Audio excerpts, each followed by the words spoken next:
Hello everyone, আজও moms কিচেনের আরেকটি পর্বে আপনাদেরকে স্বাগত। আজকে আমি শেয়ার করব সামান্য উপকরণ দিয়ে এবং অল্প সময়ে কি করে টমেটোর চাটনি তৈরি করি আমি সেই রেসিপিটাই। আশা করি আপনাদের অনেক কাজে লাগবে। চলুন তাহলে শুরু করা যাক।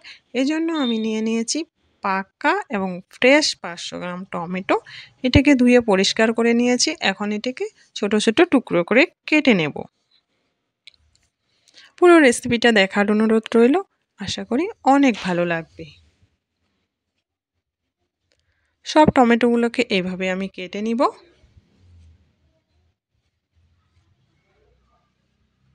টমেটো কেটে নেওয়া হয়ে গেছে। এখন একটা কড়াই আমি গ্যাসের মধ্যে বসিয়ে দিলাম।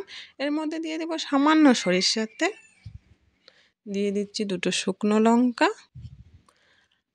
আর একটু পাঁচফোড়ন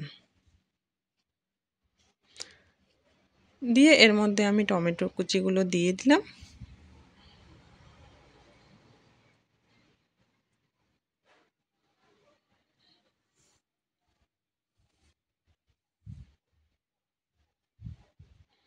দিয়ে দিলাম স্বাদ মতো লবণ, হাফ টেবিল চামচ হলুদ আর সামান্য লঙ্কা গুঁড়ো। এটাকে এবার ভালো করে মিশিয়ে নিয়ে ঢেকে কিছুক্ষণ রান্না করব।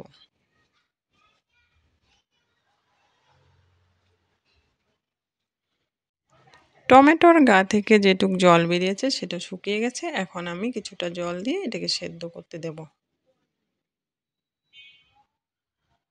ঢেকে দেবো কিছুক্ষণের জন্য। টমেটোটা সেদ্ধ হয়ে গেছে। এখন এর মধ্যে দিয়ে দিলাম একটু গোলমরিচের গুঁড়ো, দিয়ে আরও কিছুক্ষণ ঢেকে রান্না করব। একেবারে জলটা শুকিয়ে এসছে। এখন ভালো করে এটাকে কষিয়ে নেব।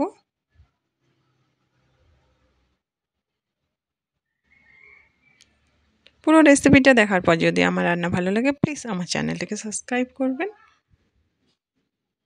এবার এখানে আমি দিয়ে দিচ্ছি স্বাদ মতো চিনি। আপনারা আপনাদের পছন্দ মতো চিনি দিয়ে দিবেন, কম বেশি করে।